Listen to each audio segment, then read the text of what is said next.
in a world whose hosts cried out for a replacement to Thunderdome.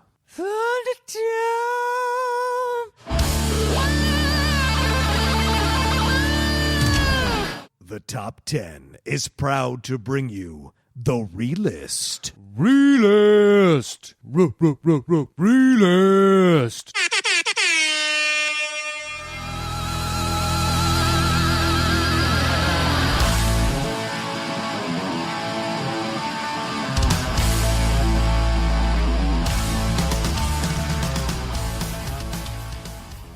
Welcome, everybody, to another episode of The Relist. Relist. All right, you guys know how this works. 3 patrons were selected. One's going to select the topic. 2 send in their lists. Matt and I count down their lists, and then we combine it at the end. Correct. We don't add anything to we wanted certain movies to make the list. We don't just substitute those things on there. It is fully your guys' list. We are happy to do it, and we love doing it. And let's see, by the time you're hearing this, we hope you enjoy the New Year. Yeah. I think it's just a couple of days after that. If you celebrated Christmas, hopefully you had a happy Christmas or a Merry Christmas or whatever the case is. And if you'd like to extend that Christmas and you live in Texas, then Christmas came early, really early, like 10 months at the end of February, February 29th at houseofblues.com/Houston. We're doing 2 shows that night, 8 and 10 p.m.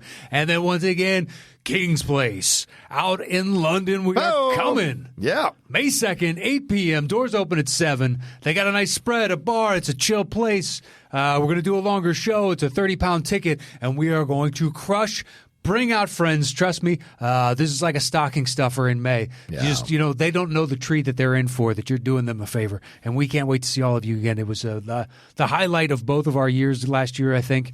And it was something we will carry with us for the rest of time. Absolutely. And Houston, big shoes to fill, but Chicago did a nice job. So you got to step up to that plate. They did. Everywhere we've gone, we've sold the place out and filled the theater. So get on it, Houston.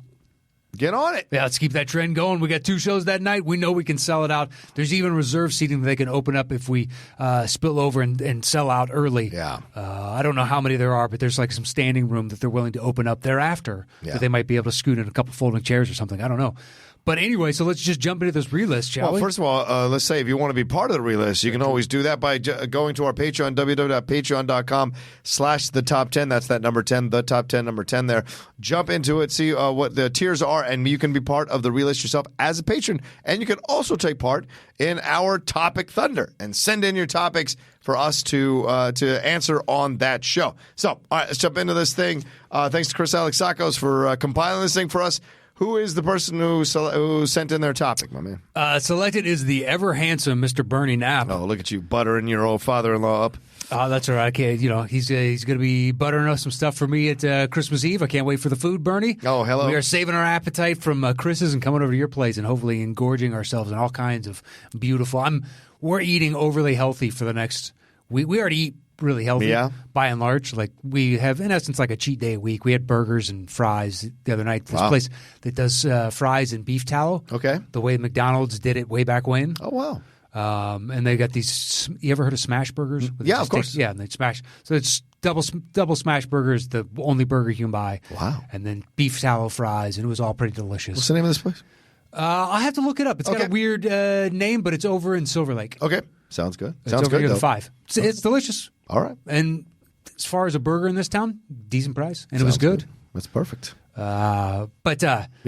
So yeah, we're eating extra healthy, like no desserts, lots of extra veggies. I already eat a lot of veggies, like cutting out all red meat because I just know that Christmas Eve, Christmas Day, the 26th, my birthday is a few days after that. It's a lot of I'm eating poorly and enjoying every second of it. Yeah, I hear for quite a while. So looking forward to it, Bernie. And Bernie selected Mr. Clint Eastwood and top 10 Clint Eastwood movies here on the Relist. Yeah.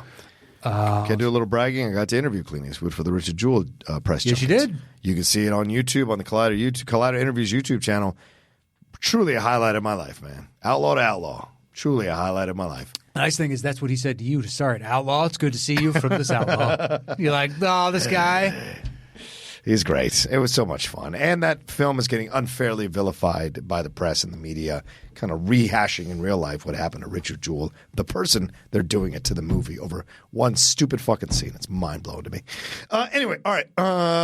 Do you want to start since I started last time? Sure. This is from Brandon Monroe. Yeah. And it says, hello, Mr. Nost and Mr. Roca. You guys are awesome, and happy holidays to you and all the top teners. Hashtag make top 10 Toronto happen. Oh. We are working on it, Mr. Monroe. We are working on it.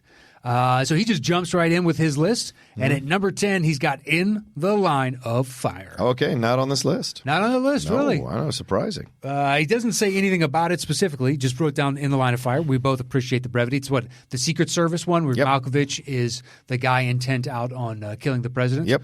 And Eastwood is a semi-disgraced individual. Isn't he? Yes. He broke in on Senator when he was having an affair? No. He was on the Kennedy thing, and he thought that he blames himself for not having reacted quicker because he thought he had seen the shooter before he shot Kennedy. Which Secret Service one is the one where he breaks in on the guy with his mistress and something comes? Absolute Power. Is that what it is? Yeah. Okay.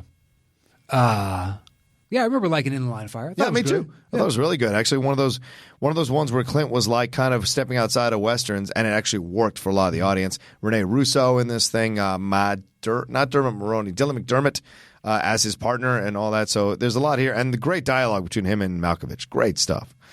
All right. Brandon Monroe's number 9 is, as I knock that bottle over, Pale Rider. That's a punt. Good for both of them. Yeah. Number 8 actually is a movie I have yet to see, The Mule. Yeah, me too. I still haven't seen this one. I may solve it over Christmas. I may watch it over Christmas. I still have not seen this one. I got to catch up on other things that I need to see outside of Mule, for this year type of thing, because there's so many good movies this year. Yeah. Sad thing is, a couple of them are going to fall through the cracks. Mm-hmm. I'll have to get to them later on, which sucks because I'd like to see everything. So you have screw you. So you have a valid opinion when you sit down and go, what were the best performances this year? Did you see as many of them as you possibly could? Because I don't want to miss anything. Yeah. But The Mule, so he wrote, Clint has still got it. A very suspenseful movie that grips you. Yeah. You got anything for it? I know. I haven't seen it. I know the trailers look great. I know it made a lot. I made over $100 million. Did it really? Yeah. And a quiet over $100 million. Like nobody thought this. I think it was made for like 17. Yeah. Another Clint Bradley Cooper. Yeah. Didn't team back up after American Sniper. Pena's in this thing too. I started watching the first 10 minutes of it the other day because it's on the pay channels right now. Sure. But then I got distracted and couldn't finish it. So I will. It didn't strike me as like right off the bat got me like Richard Jewell is. Okay. So I will see. All right. That's my 8. So what do you got? Number 10 is Firefox. Who's yours from? Oh, sorry. This is from Hassel. Oh, it's from Hassel. Yeah, Security of the First World. Yeah, Matthew Hassel. That's what I call him now. Number 10 is Firefox. Let me see. Not on my list. Says, loved it as a kid, and I just wanted to hear you guys talk about it.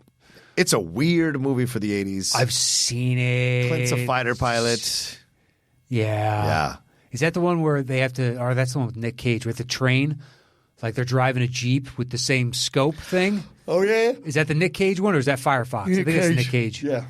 But it's another, like, Airwolf type of, there's a lot of helicopter stuff going on. Yeah.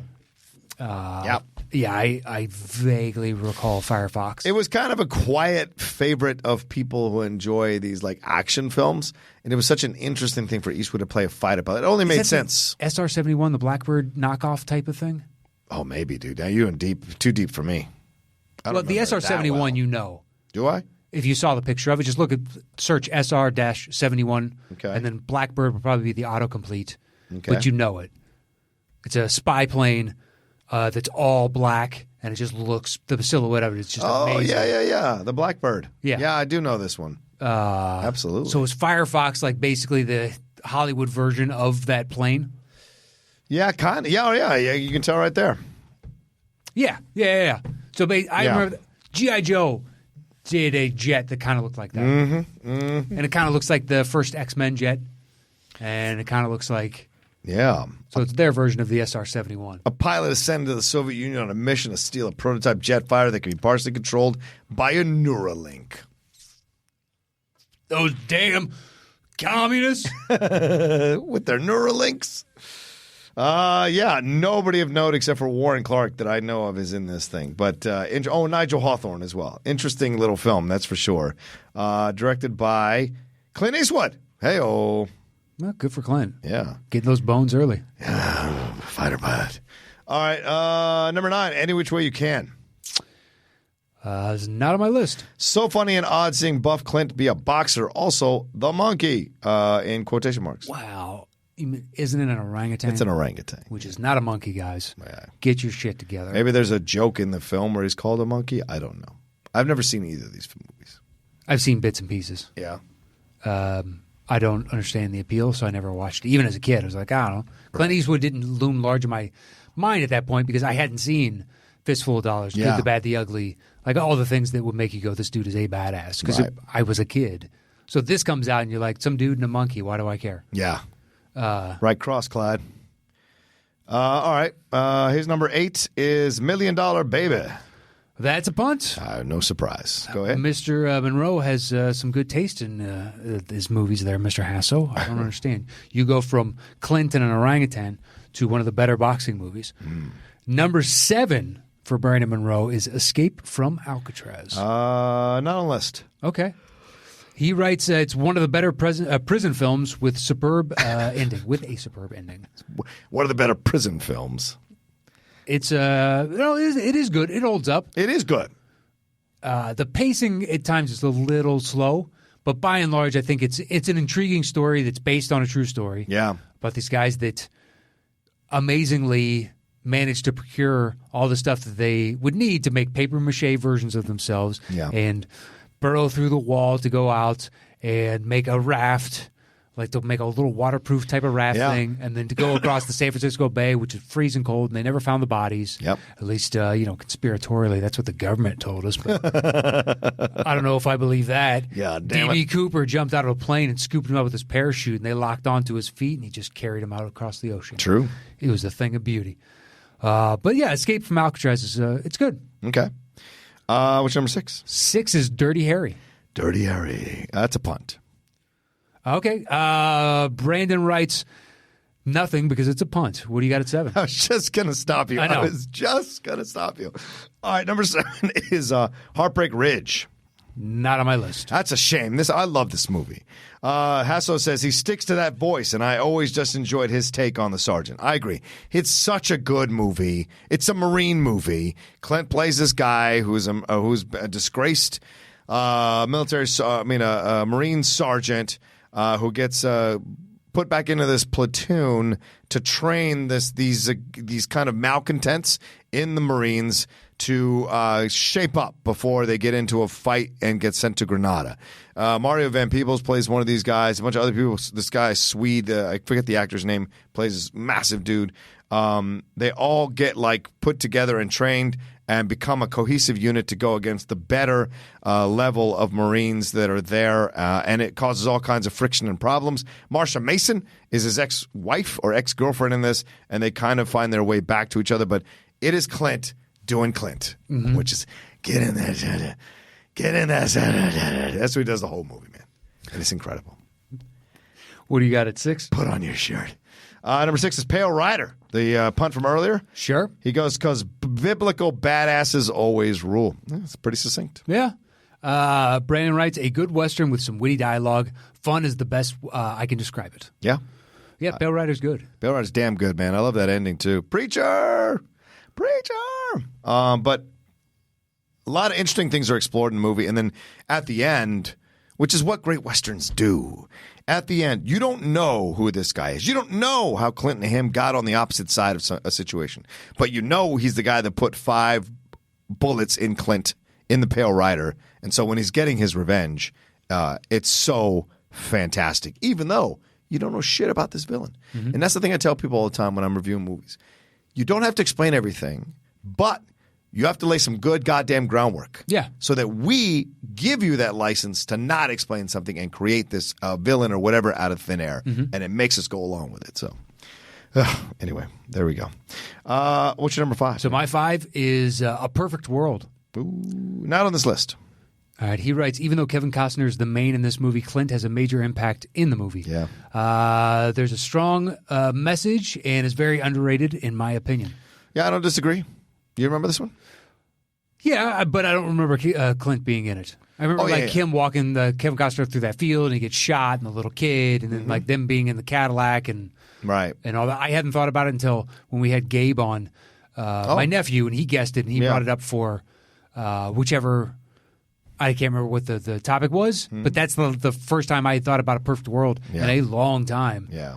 And I still haven't seen it since. It's one of those I doubt I will. It's not anything against the movie. It's just there's so many others. It's another one directed by Clint Eastwood.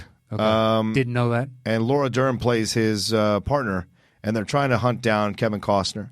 Okay. I don't even remember that. Costner plays a runaway convict. Sure. Right, and the kid, he takes care of the kid. And they take care of each other. But yeah, it's I remember it very well because it's Costner playing a villain, which he had rarely done. But that's what I remember. Yeah. It's him and the kid. He's the lead, man, so that makes sense. Yeah. And he's wearing the beautiful cliche of just a white T-shirt and jeans? With the flannel shirt. Yeah, it's perfect. Yeah. He's a Southern California boy, man. He makes it work. Well, simple is Northern better. California. Yeah, simple is always better. It's not like he's got a great education. He's a felon. Right. Or a body to hide like me. And I'm not saying that there aren't felons that are educated. I'm just saying he doesn't have the trappings of an individual that... Yeah, I know. Welcome to 2020. You worried some felon is listening to us and is offended. Look, you nost. I know a felon.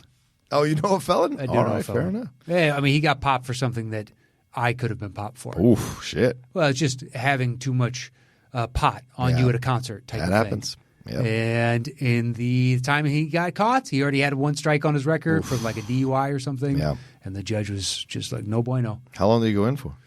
Well, he had something much different than that. Oh, not fair enough. In the same no need to embellish or jam band world. Yes, sure. So think of a psychedelic of something that he had. Sure. And he was kind of holding for a few different people, and it was enough to where like, well, you're clearly a dealer. Yeah. And be like, well, technically I was giving to a few of my friends. Yeah.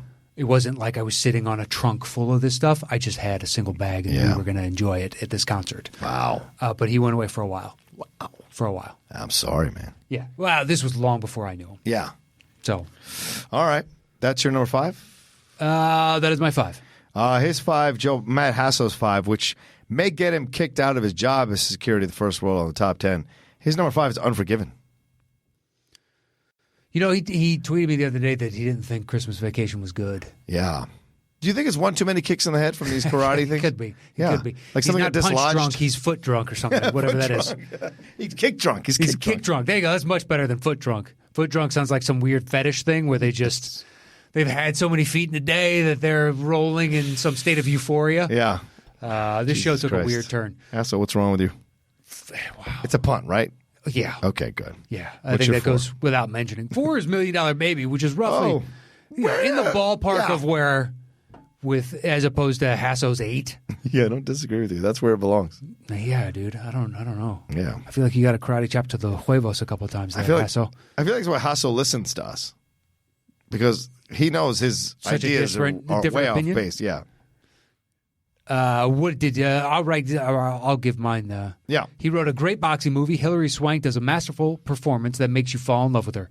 Clint has a great arc in this movie. The ending always gets me. Yeah. Yeah. Hasso says great performances all around, but so depressing to me. I don't revisit it often. No. Okay. Yeah, I can understand that. Yeah, I can. It is depressing. But I don't think you need to get to the part where it turns depressing and it still works. That's true. But it's still hopeful at the end. Mm-hmm. You know, sometimes the journey ends. Yeah. Love is the underlying. True. Yes, absolutely. And the idea of a pseudo father-daughter relationship. Yeah, paternalistic. She'd never had. Right, exactly, yeah. All right. That was your number 4? That was my 4. My 4 is High Plains Drifter. Not on my list. All right, let's give it in. He said, Vengeance never has been played out better. I don't distribute with that. It's such a fantastic movie. You ever seen it? Yeah, High Plains Drifter. Sure. Yeah. Comes into town. I go back to, the trilogy plus Unforgiven. Oh, okay. And then, yeah, this I watch about as much as like Outlaw Josie Wales. Yeah. Outlaw or Hang 'em High. Mm-hmm. Yeah, Hang 'em High a little bit less than those. Yeah. But certainly, this one is so good. I mean, just comes in out of the haze of the heat, to this town, and like immediately is just like just kind of bullying everybody around, and people kind of give him begrudging respect for it. And then you find out that this is a guy who was fucked over by this town and surrendered to these three dudes who are villains, and they set him up and put him in jail. And so he's come out of jail to exact his revenge on the town. For sure. And boy, does he, man. And boy, howdy. And boy, howdy. And those villains come back, and he exacts his revenge on those villains as well, and everyone in the town who had fucked him over. And I was like, man, this is such a brilliant film. And then disappears back into the haze, man. That's why he's the spirit of the West. He is. That was my favorite, one of my favorite parts of Rango, which I think is a pretty pitch-perfect movie. But he is... It's Oliphant doing the voice, yes, but it's Clint Eastwood. It's an homage to Clint Eastwood in the spaghetti westerns. Yeah, it's a nice, a beautiful marriage between all those different things. So, you want what? My number 3? Yeah, your number 3, which is Gran Torino. Not on this list. I don't know if I'd have it at 3. Yeah, but I'd still have it on the list. Maybe, because I just glanced at your list because it's a small page between the two. Yeah. And they both are omitting one thing. Oh, yeah. Which is absolutely asinine to me. Yeah, we'll talk about it. But anyway, for Gran Torino, it says, a very unlikable man shows you he can do the right thing in the end and change his ways. A good story about masculinity, racial conflict, and influence of gangs in America. True. Yeah, I just think the non-actors that were asked to act so much really take away. Okay. He's good as a snarling dog, right. In essence. He is the embodiment of get off my lawn.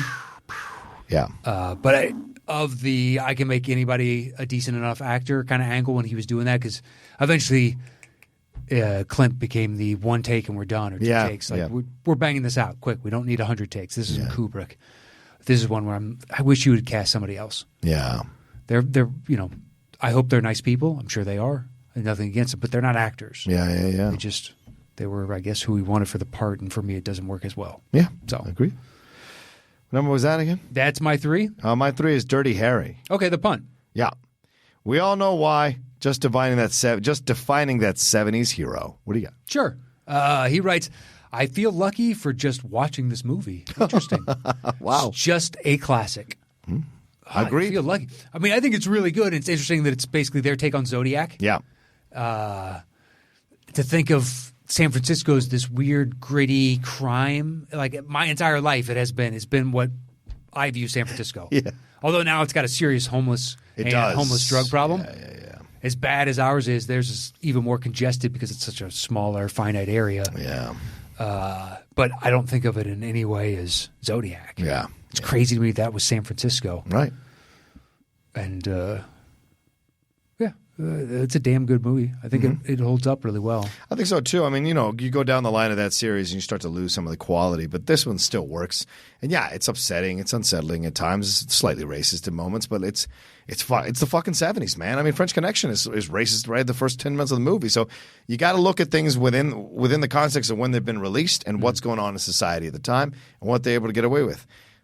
I wish we'd find a happy medium, Matt. I mean, there's somewhere in the middle that we can exist in the world where we can accept these movies the way they were, and we can also be aware of racism and not have it happen again. There's a way to have both, and I applaud the movies now that are able to tackle the issue head on, but pull no punches about it and show the complexity and the hypocrisy inherent of tackling something like that. So I hope we find our way back to the middle again, because I don't like this whole you can't say that, you can't do that, you can't do that's not real. Human beings do that shit all the time. Deal with it when it's happening. That's a more realistic approach. Yeah, very true. Yeah. I can't fight you on any of that stuff. I'm in full agreement. Yeah.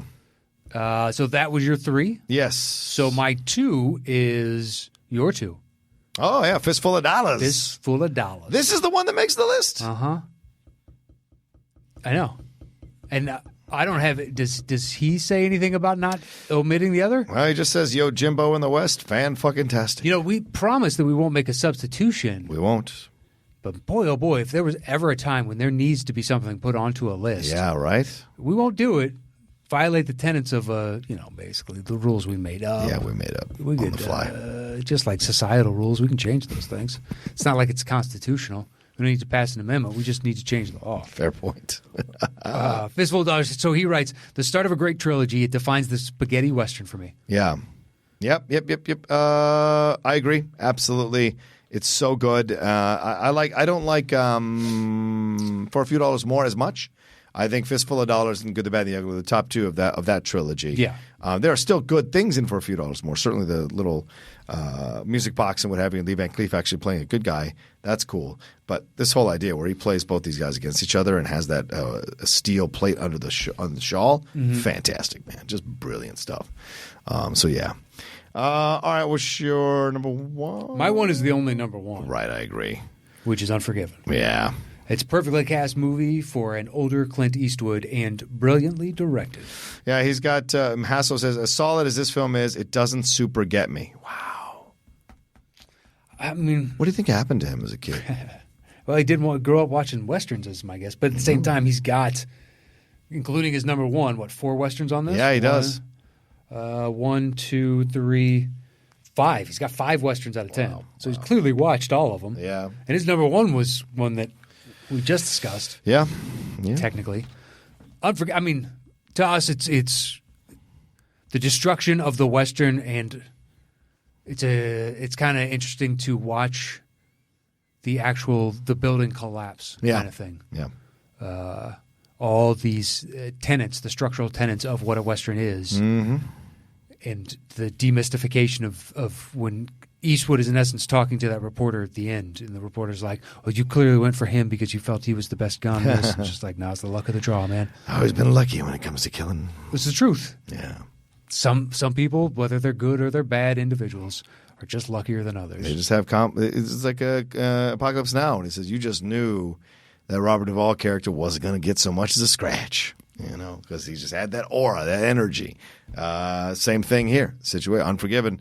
Will Money just is always so composed in whatever situation's going on that it just gives him that little extra edge in a situation. That's why he's always been lucky when it comes to killing, because everyone else is flipping out and shooting all over the place. He's very composed.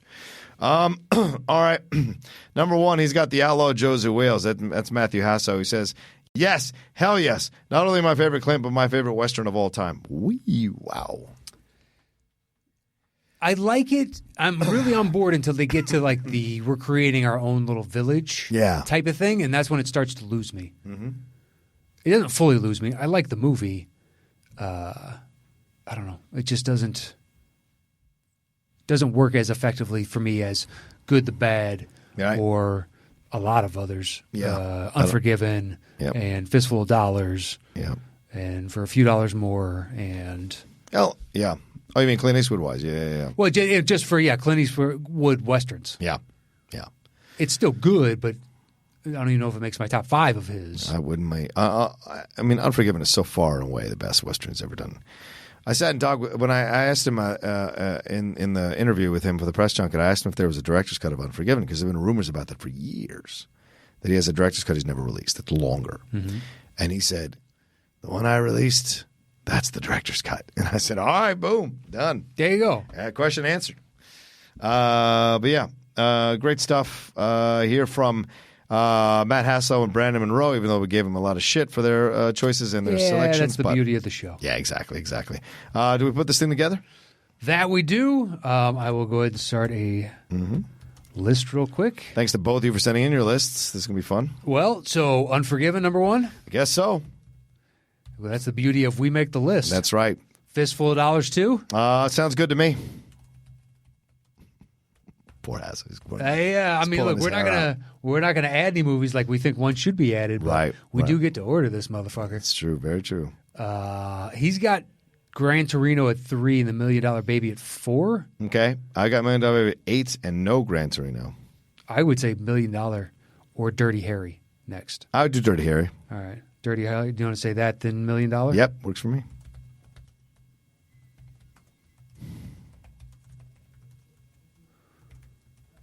Why I'm capitalizing. This is a list that no one will ever read except me. That's pedantic for you. It's got to be correct. That just makes perfect, man. Do we want to put in his Outlaw Josie Wales here? I guess so now. 1? Yeah, I guess so now. We can put it in. Because it is a damn good movie. It's not like you picked. All righty. I got Torino at 3, A Perfect World at 5. Do we have anything else? Pale Rider. Yeah, I got High Plains Drifter at 4. But we both have Pale Rider. We do have Pale correct? Rider, yeah. So let's do Pale Rider there, and we do High Plains Drifter after that. High Plains Drifter. All right, your next highest? Never mind. I got Gran Torino at 3. I think, we have Outlaw Josie Wales, Fistful of Dollars, Dirty Harry, High Plains Drifter, Unforgiven, Pale Rider. So Heartbreak Ridge is my next one at 7. So. All right, Gran Torino, then that means A Perfect World beats yours. Wow. That was his 5. Okay. And your 7 was what? Heartbreak Ridge. I got Escape from Alcatraz. I'm fine with either. Personally, I'd pick Escape, but I don't care. I pick Heartbreak Ridge. Sure, Heartbreak Ridge it is. You have to flip the coin. Oh, okay. We can flip the coin. Is that the number 10? Yeah, it's the number 10. Yeah. So love to our Marines, man. Sure. Makes as much sense as anything else. I'm not against it. Arbitrary sense, yes. Well, I just, they're both equal to me, so I don't, however, whatever metric you come up by that tips the scale in that favor, I'm fine with. Let's do it. All right, the top 10 Clint Eastwood movies on the relist, yeah. Relist. At number 10. Heartbreak Ridge. At number 9. A Perfect World. At number 8. Gran Torino. At number 7. High Plains Drifter. At number 6. Pale Rider. At number 5. Outlaw Josie Wales. At number 4. $1 Million Baby. At number 3. Dirty Harry. At number 2. Fistful of Dollars. And our number 1 Clint Eastwood movie on the relist is Unforgiven. I Don't Forgive You. Great stuff. Thanks, everybody. Thanks, Bernie Knapp, for suggesting this, and for the two of you, Matt Hasso and Brandon Monroe. Brandon Monroe for sending your list. That was a lot of fun to talk about. And to Chris Alexakos for helping put together these two lists, the shout-outs, everything that we do with Patreon. A big thanks to him, to Joe Ibarra, Mike Shea, Kristen Smith, and Mr. Matthew Hasso, who's on this show. We wouldn't be able to deliver all the content we do without the help of those fine individuals. And our thanks to you, to all of you. We hope you enjoy New Year's. Stay safe out there. Have a good night. Hope you had a Merry Christmas if you celebrated, a Happy Holidays in general. You can follow me anywhere at Matt Nost, MATTKNOST. If you want to go to the shows, it's houseofblues.com/Houston and kingsplace.co.uk. You can find us on the calendars over there. There you go. You can follow me at The Rogue Says on Twitter and on Instagram. Thanks again, everybody. Remember, if you wanted to be a part of this and be a Patreon and submit your stuff, go to www.patreon.com/the-top-10, number 10 there, and get involved and sign up, and you can be part of the relist down the road as well. All right, that's it for us on the relist. Relist.